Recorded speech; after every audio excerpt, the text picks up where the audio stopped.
guys, welcome back to my channel. My name is Sarah and today I will be doing a little plant purge.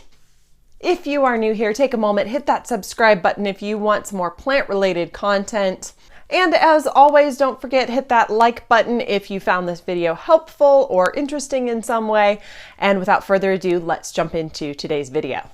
So I'm probably not that different than most of the rest of you during this time, spending a little extra time at home, doing some distance learning, teaching from my computer, having a little extra time around the house. I have done a little extra spring cleaning this year, and that actually has extended to a few of my plants. If you remember back at the beginning of the year, I posted a little personal video about some of my goals for 2020. And one of those goals was to kind of refine the plants that I wanted to keep in the house, making sure that they are truly plants that I enjoy and plants that I love. So as part of that, I've decided to get rid of a few plants. I've gotten rid of a few plants up until now, things that I've given away to others. Maybe they just didn't spark joy anymore. Or obviously there have been a few that have died along the way that also have left my care. But this particular purge, I actually came across a few plants that I was just holding on to, and I am just ready to get them out of my house, make some space, rearrange my plants a little bit so that it's more an arrangement that I actually like. And all of these plants are things that I enjoy having in my house. So it's not a huge purge. There's a few plants that I will be passing along, maybe in some cases just throwing in the garbage can or just altering in some way in my care. These are just things that I particularly don't want around the house anymore. So the first plant probably won't be any surprise that I'm choosing to get rid of it. It is my watermelon peperomia.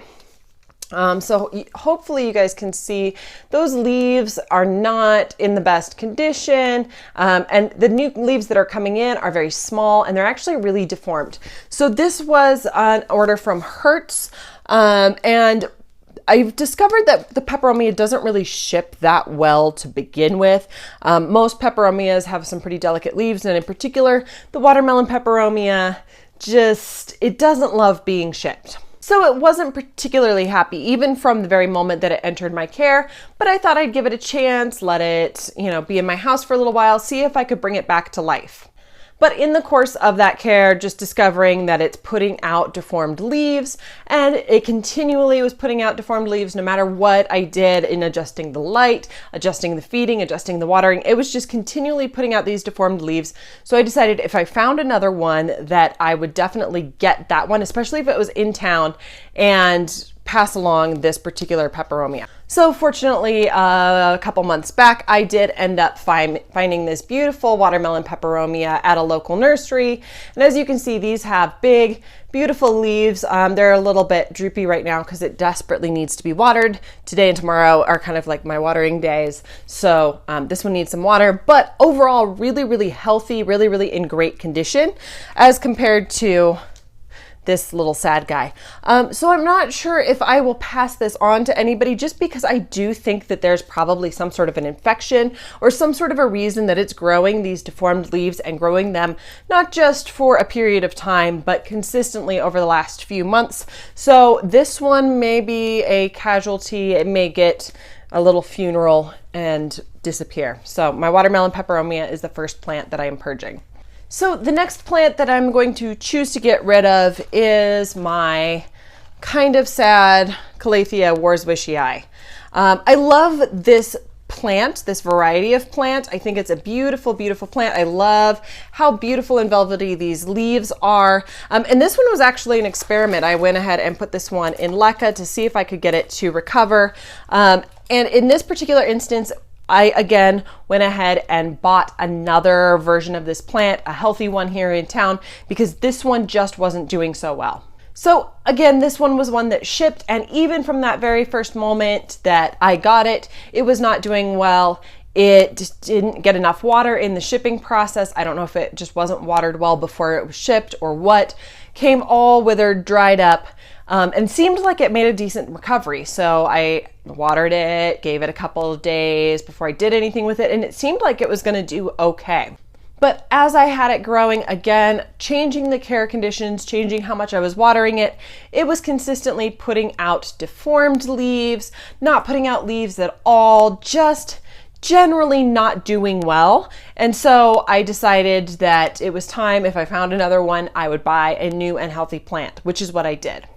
So after I bought the new Calathea, I decided that was kind of when I was starting my experiments with leca, and I thought I would like to see how a Calathea does in leca. Sometimes that semi-hydroponics can actually improve the condition of a sickly plant. I've had some really great success with some of my plants that weren't doing so hot, moved them over to the leca, and they're doing great now. The Calathea just wasn't one of them. Again, I don't know. I suspect that this plant wasn't healthy to begin with, just trying to recover from all of that shipping and drying out. It might have had some sort of an infection, something like that. I know a couple people have asked me if Calatheas will do well in leca. My Maranta here, this one that I converted over, you can see a few leaves are kind of a little bit crispy. Again, I think that's part of the conversion process. Overall, it seems to be putting out new leaves and doing really, really well. I'll continue to keep an eye on that one. But this one in particular, this Houseplant, it's been in here for a long time. It's not doing anything. It stopped being a joy and started being kind of a pain in my butt. Again, I don't know if I'm going to pass this one on to anybody, just because I do suspect it's a little bit unhealthy. I might look at the root system when I pull it out. But again, I suspect that it may have some bigger problems. And so this one, again, might have a nice funeral, and I'll just move on. All right, the next plant that I'm purging is actually, I have two of these, and I'm probably going to purge both of them. They are my Caladiums. So you can't really tell on camera, it'll probably look really dry. I do keep these kind of moist, and I know Caladiums die back in the wintertime. So when I go to mist my plants or when I water, I try to just barely keep the soil moist so that it would have an opportunity of regrowing and getting those new leaves. However, here we are a significant way into spring. It is almost the 1st of May, probably will be close to that when I post this. And it hasn't even shown any signs, neither of them have shown any signs of growth. I do think the Caladium is a beautiful, beautiful plant, something that I admire seeing. I just don't know if it's a particular favorite of mine and worth putting in all the extra effort to try to get them to regrow. So I'm still a little bit up in the air what I would like to do with these particular plants. I do like the pots that they're in right now, so that's definitely something that I will be reusing.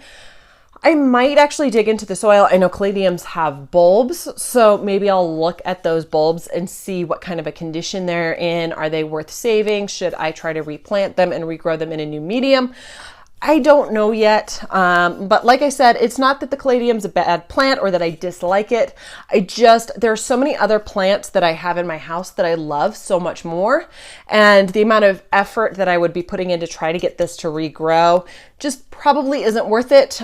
So I will probably be moving on from my Caladiums.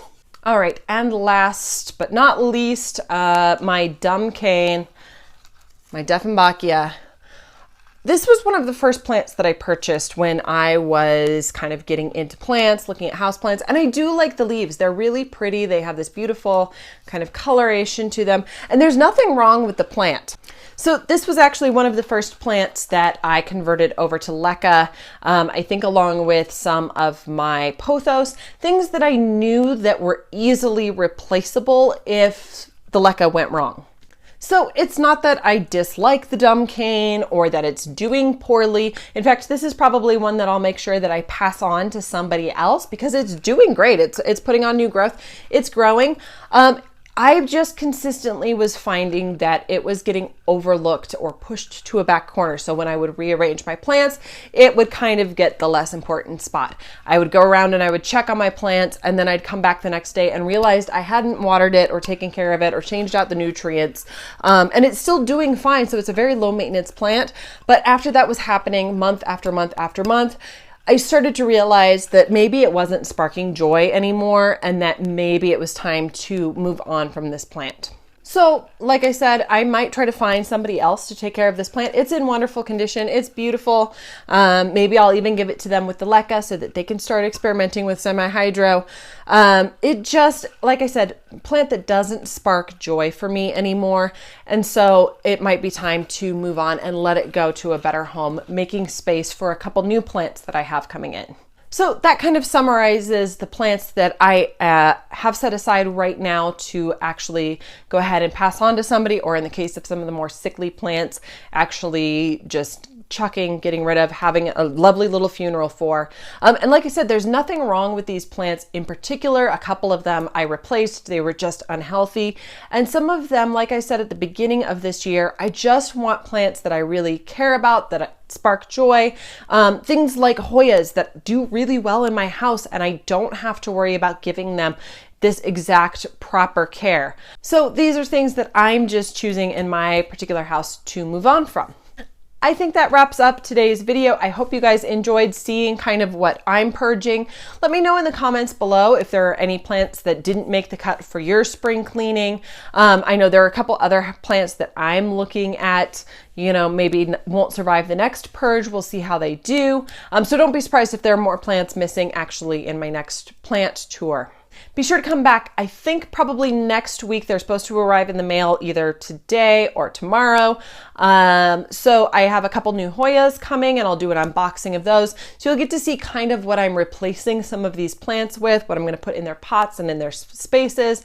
So come back next week to see which new Hoyas I got. And I think that does it for today's video. Thank you guys so much for watching. I will see you next week with another video. Bye.